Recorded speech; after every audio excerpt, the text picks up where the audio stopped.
Hello YouTube, W&J's Handy Dad here, and today we're going to paint the rear bumper cover. Now there's a couple things to consider when you're doing this.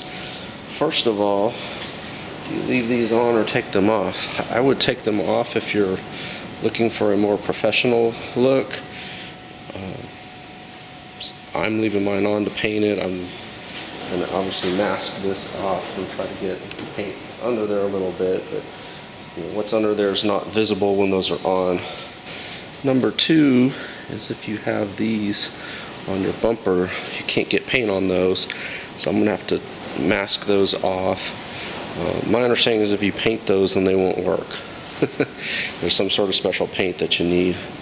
This was the main reason I'm deciding to paint this. There was some damage there that went all the way through to where it was the yellow plastic or fiberglass, whatever you want to call it, underneath that was showing through. So I don't know what they hit there. The other issue is right here, there's a small tear. Now if you were wanting to do this more professionally, you'd want to put some JB Weld or something and kind of fill this and make this solid. I'm opting just to leave it and paint over it because I think if I try to JB Weld that, I'm going to make it look bad no matter what I do, and the main thing will be just getting some paint over this to where it's white. The other reason I'm doing this is I'm going to do this bumper completely with the Rustoleum White. A couple reasons, mainly just for testing. So if I spray this on, we'll be able to see how close it looks side by side with the factory paint, and that'll give you an idea of whether you should use this if you're touching up your Crown Vic, or if you should spend more money and get a better paint. Number two, if this ends up looking really bad for some reason, I do have another thing of the championship white coming, and I can always touch this up if it starts looking bad. So just like any other paint project, you want to get it clean. You want to give it a light sanding so there's something to stick to. If you're painting right on top of paint, you probably go right to paint. If not, you're going to need to prime. Masking and prep is the main issues. You get the masking and the prep right, and your paint job will come out looking good. You don't, and of course you won't have a good looking paint job. After you've got everything masked off, I recommend triple checking everything, because it seems like no matter how thoroughly you mask, you always miss a spot, or a piece of tape pops up and exposes something. So it's a good idea to keep going over everything and making sure. And then you see how I masked off those parking sensors. My thought is as soon as I'm done painting, I need to pull those off so that the paint doesn't form a real noticeable line around them. And of course, don't forget to mask off your exhaust tips. Everything's been wiped down, prepped, ready to go.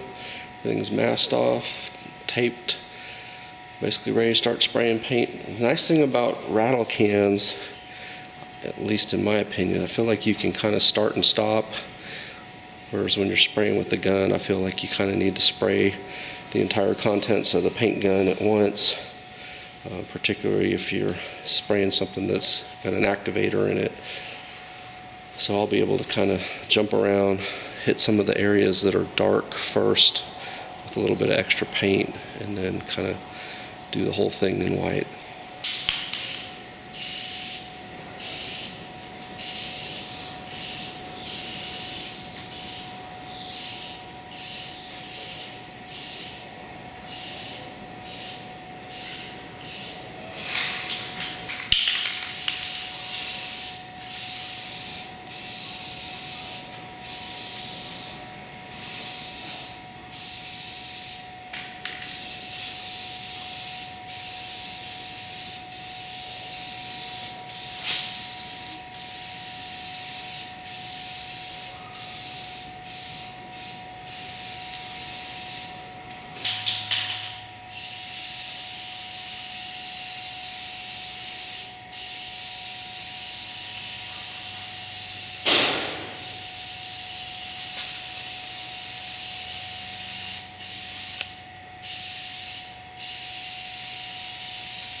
Alright, I would say that's perfect. I'm not going to do another coat of white. I'm going to go ahead and whip out the clear coat.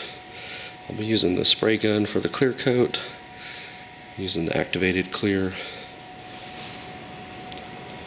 But I think that white's looking really good. That's the nice thing about rattle cans, they're definitely user-friendly. Just the paint doesn't last. So if you don't come back with the activated clear on top of it, you know, this is good for 6 months to a year before you're going to need to repaint it.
There is a really subtle difference between the rattle can, which is here, and the factory paint, which is here.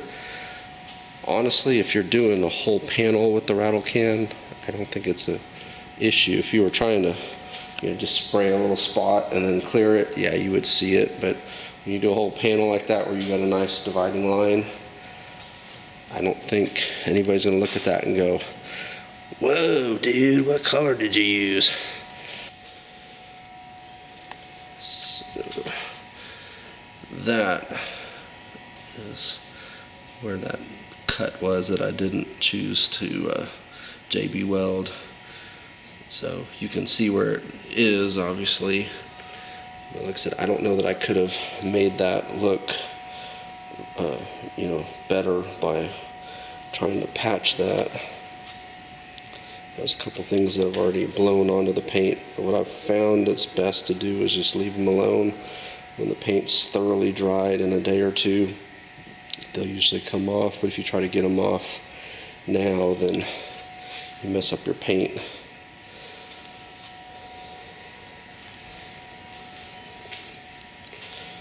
And then there's some lines, like cracks were forming underneath and they're showing through. I don't know what that's about, but like I said, compared to what this looked like before I started, it's an amazing improvement. You definitely cannot see where that cut was.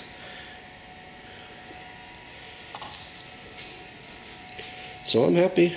I would say, you know, if you're on the fence post about doing it with the rattle can, as long as you come back with the clear, it's going to last. If you don't come back with the clear, then plan on doing this every 6 to 12 months. Hope the video was helpful. Appreciate a thumbs up. Subscribe if you're not already subscribed, and please tell your friends about my channel. Thank you very much.